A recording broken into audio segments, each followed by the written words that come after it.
बहुत ठंडी होती थी और हमारे पास घर नहीं थे तब, तो इसका उपयोग हुआ। और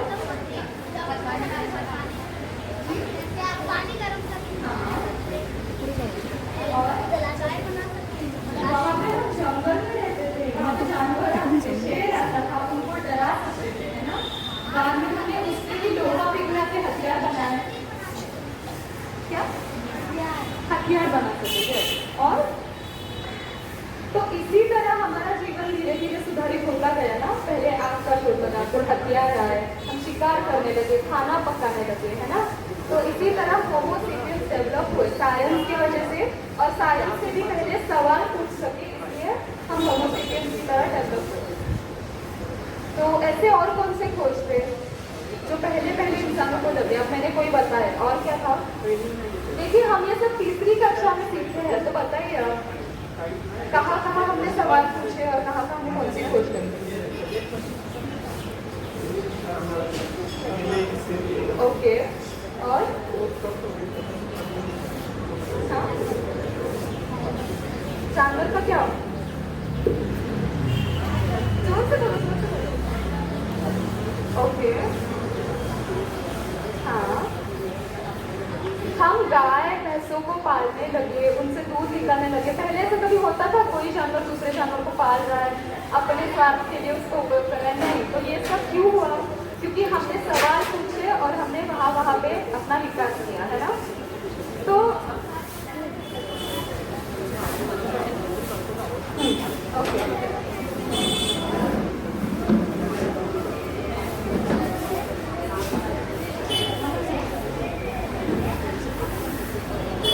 तो बहुत पहले रहते थे हम, मैं इंसान होने के बाद की बात करूँ। ओके, तो हम देखिए हम साइंस सीखते हैं, है ना, हमारा सब्जेक्ट है, हम एग्जाम देते हैं, हम पढ़ाई करते हैं, लेकिन आज हम कुछ कहानियां सुनते हैं। मैं ऐसे साइंस के बारे में बात नहीं करने वाली।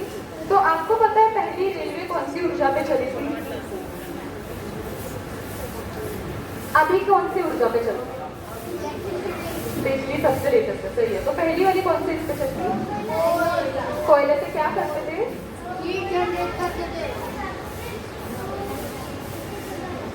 कोयले से वो गर्म करके भाप बनाते थे, एवापोरेशन करते थे, और उस ऊर्जा से रेलवे चलती थी।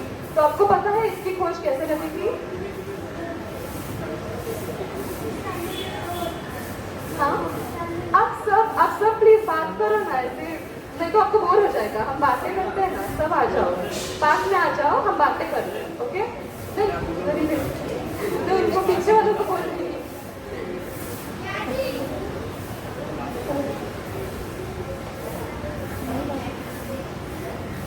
तो किसी को ये कहानी पता है कि भाप का ऊर्जा के रूप में कैसे खोज लगी थी? तो सुनो, एक जेम्स वाट नाम का एक शास्त्रज्ञ था, ठीक है। वो इंग्लैंड में रहता था और बहुत ठंडी के दिन थे, तो वो चाय बना रहा था किटली में। हाँ, उसने चाय बनाने को रख दी और वो पढ़ने लगा, और पढ़ने में उसका मन लग गया। कुछ देर के बाद उसे सुनाई दिया ऐसा थड़ करके कुछ तो गिरा है। उसने देखा तो किटली के ऊपर जो ढक्कन था वो नीचे गिर गया था। उसने वापस रखा, वो वापस जोर से उड़ के नीचे गिर गया। ये क्यों हो रहा था? चाय की भाप आ रही थी। अब ये सब हम भी देखते हैं, है ना, भाप की वजह से ढक्कन उड़ के गिर जाता है। लेकिन उसने क्या किया, वो ऊर्जा थी, वो ऊर्जा पूरे ढक्कन को उड़ा के गिरा सकती थी। तो उस ऊर्जा का कुछ तो उपयोग होता होगा। इसी सवाल को कुकर भी पीजिए, एग्जैक्टली। तो वो ऊर्जा होती है ना, उसका हम आगे कैसे उपयोग कर सकते हैं? सवाल पूछ के हमारी पहले रेलवे शुरू हो गई। ओके, आपको पता है साइंस डे कब होता है?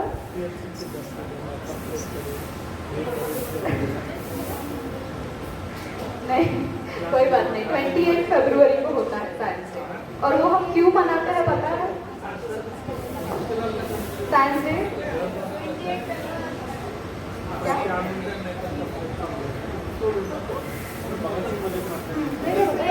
आपको पता है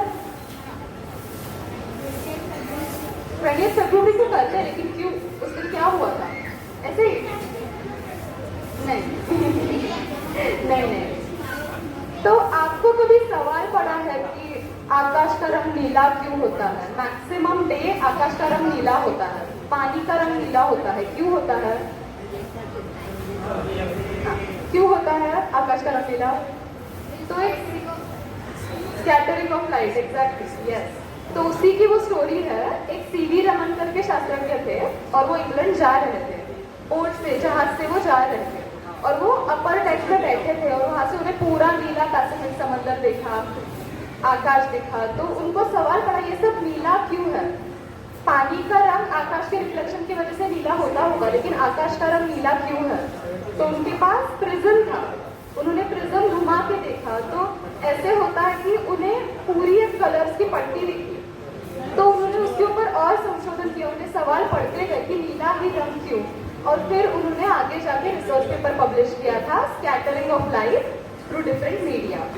और फिर उनको उसके लिए फिजिक्स में नोबेल प्राइज मिला था 20 फरवरी को। इसके लिए हम साइंस डे मनाते हैं। अब पता है साइंस डे कब होता है, क्यों होता है?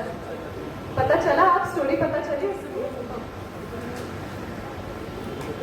तो ऐसे और भी स्टोरीज है जिससे हमारे बहुत इंपॉर्टेंट खोज अब तक जो है, ग्रेविटी है, ये सब है ना। आपको ऐसे कोई स्टोरीज पता है? हम सिर्फ सीखते रहते हैं ऐसे होता है, ऐसे होता है, ऐसे होता है, लेकिन उसके पीछे की स्टोरीज किसी को पता है? आपने कभी किसी को पूछने की कोशिश की ग्रेविटी की खोज कैसे लगी थी? ये तो बहुत फेमस है, बताओ। सही है। तो एप्पल गिरा तो उसने सवाल क्या पूछा? कैसे गिरा? एग्जैक्टली, नीचे ही क्यों गिरा, है ना? सही है, ओके। और एक जमाना था जब हम सब मानते थे कि पृथ्वी समतल है ना? तो जब किसने बोला कि पृथ्वी गोल है? सबसे पहले किसने बोला था पृथ्वी गोल है? क्योंकि सभी बड़े बड़े इंसानों का, धर्म का सबका कहना था पृथ्वी समतल है। तो वो गोल है इसे किसने सबसे पहले बोला? कौन साइंटिस्ट? नहीं, वो तो बहुत बात में है। गैलीलियो ने बोला था, और आपको पता है उसके लिए उनको अरेस्ट भी किया गया था।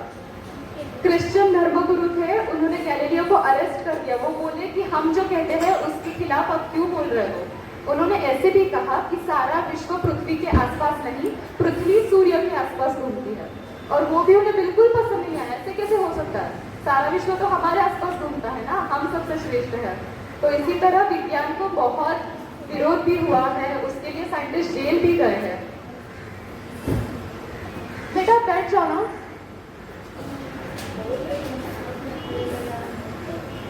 तो सुनो, हम बात कर रहे हैं विज्ञान की और ये सवाल पूछने का महत्व हम समझ रहे हैं, लेकिन जब सवाल नहीं पूछे गए तब क्या होता है पता है?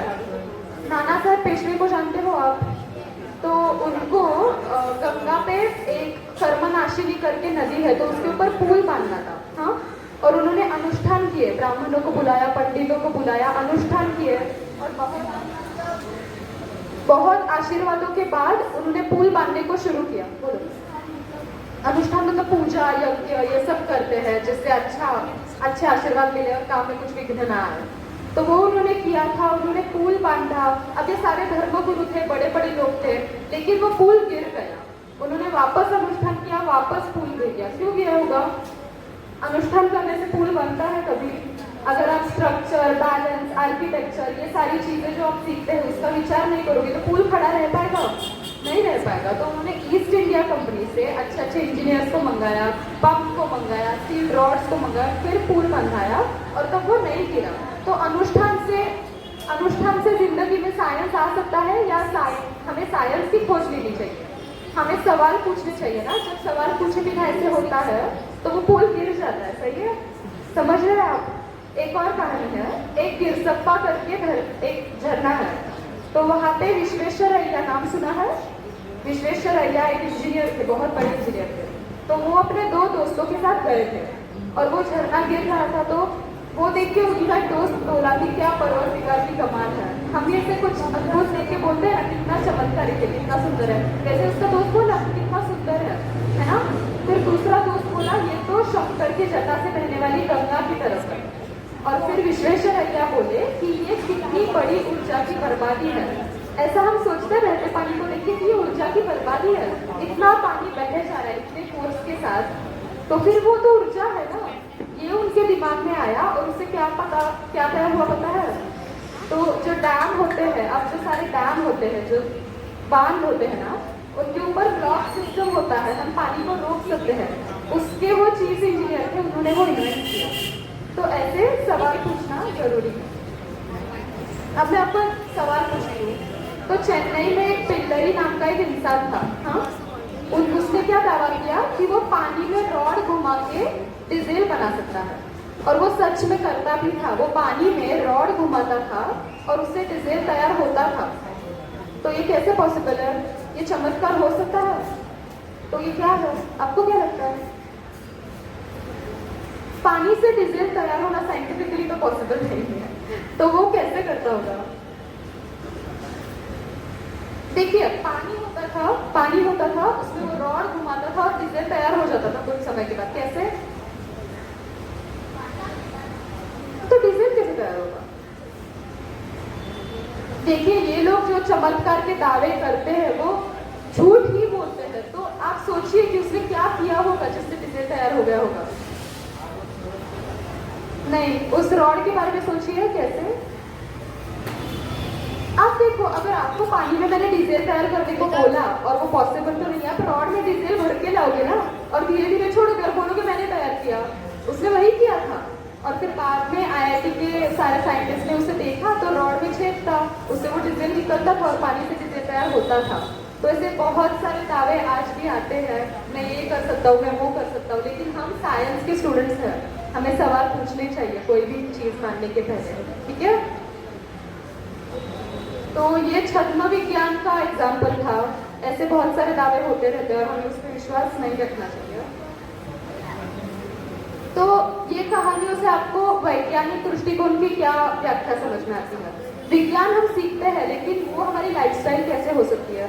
तो जितना बड़ा सबूत उतना बड़ा विश्वास। अगर सबूत नहीं है तो वो चीज़ माननी है क्या? नहीं मानी। बोलो, अगर सबूत नहीं है तो वो चीज़ माननी है क्या? कोई बोल रहा है तो माननी नहीं है, है ना? हम जिस चीज को किधर भी कोई भी कभी भी आजमा के दे सकता है वही विज्ञान होता है। अगर कोई बोलता है कि सिर्फ मैं ये कर सकता हूँ तो विज्ञान नहीं, छद्म विज्ञान होता है, नहीं तो वो चमत्कार का दावा होता है और वो झूठ होता है। ओके, हम साइंस के विज्ञान में हमें इस पे निडर रहना चाहिए। हाँ, तो हम एक छोटी सी शपथ ले लें कि आगे से हम एक वैज्ञानिक दृष्टिकोण से रहेंगे। मेरे पीछे बोलोगे? मेरे जिंदगी के सारे सवाल मैं मेरी बुद्धिमत्ता से और आत्मविश्वास से सुलझाऊंगी। गंडे दौरे फंसाने वाले बाबा बुआ, माता, इन पर मैं विश्वास नहीं रखूंगी। वैज्ञानिक दृष्टिकोण, सच्चाई की खोज और मानवतावाद, इनको पालने का संवैधानिक कर्तव्य मैं निभाऊंगी।